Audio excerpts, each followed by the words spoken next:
ஆயிரக்கணக்கான ஆலயங்கள், கருங்கல் திருப்பணிகள் செய்து முடித்திருக்கின்றார் ராஜராஜனும் ராஜேந்திரனும். நன்றாக புரிந்து கொள்ளுங்கள். ராஜராஜனை போல, ராஜேந்திர சோழனை போல என்ன திருப்பணி வாழ்க்கை! அவர்கள் காலடிப்பட்ட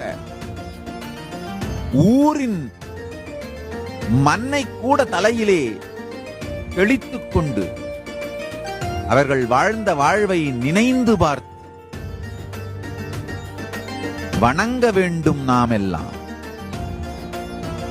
ராஜராஜனுடைய நோக்கு, போக்கு, உயிர்ப்பு, அவங்க உருவாக்கி வச்ச அந்த ஈகோ சிஸ்டம், இதெல்லாம் நினைச்சே பார்க்க முடியாதுங்கய்யா. வரி வரி புலி அஞ்சாதடா துஞ்சாதடா சோழா சோழா மர மர